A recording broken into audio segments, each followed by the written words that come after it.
بسم الله الرحمن الرحيم. تبارك الذي بيده الملك وهو على كل شيء قدير، الذي خلق الموت والحياة ليبلوكم أيكم أحسن عملا وهو العزيز الغفور.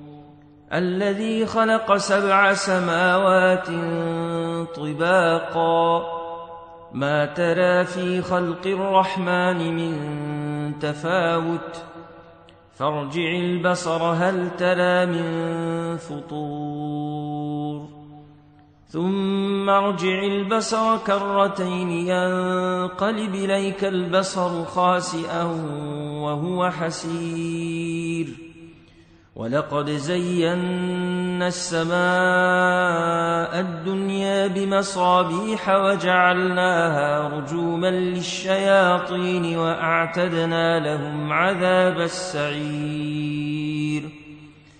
وللذين كفروا بربهم عذاب جهنم وبئس المصير.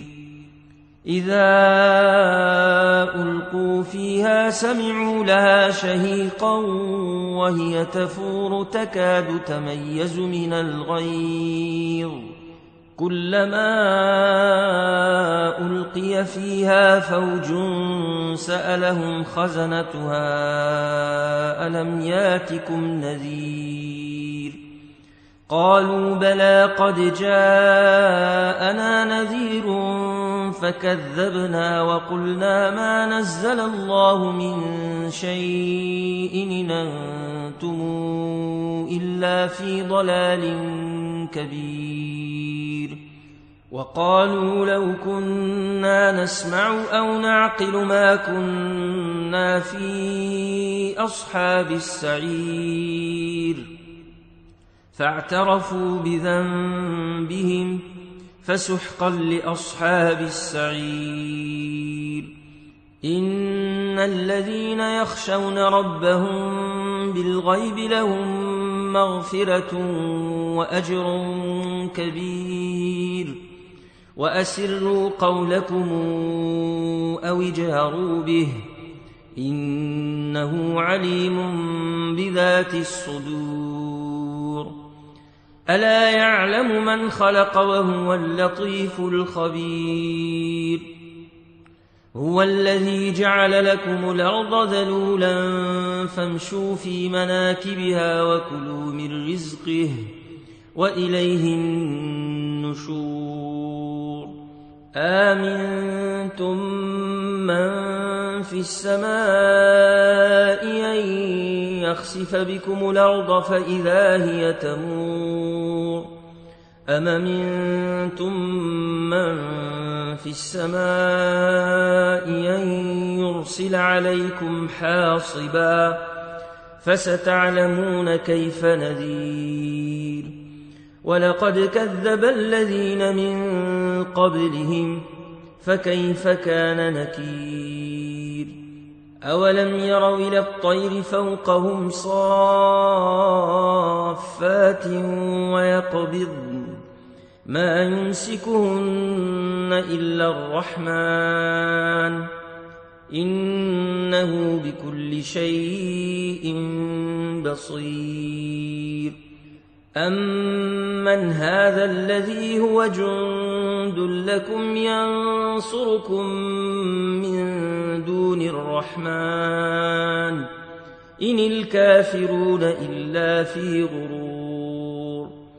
أمن هذا الذي يرزقكم إن أمسك رزقه بل لجوا في عتو ونفور.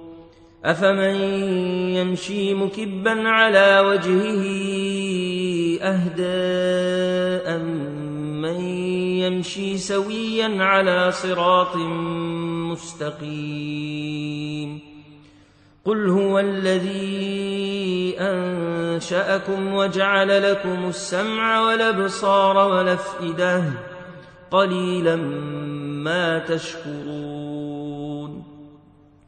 قل هو الذي ذرأكم في الأرض وإليه تحشرون ويقولون متى هذا الوعد إن كنتم صادقين قل إنما العلم عند الله وإنما أنا نذير مبين فلما رأوه زلفة سيئت وجوه الذين كفروا وقيل هذا الذي كنتم به تدعون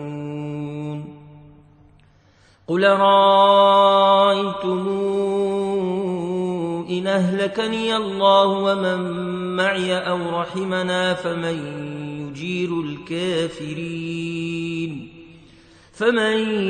يجير الكافرين من عذاب أليم قل هو الرحمن آمنا به وعليه توكلنا فستعلمون من هو في ضلال مبين قل رأيتم إن أصبح ماؤكم غورا فمن ياتيكم بماء معين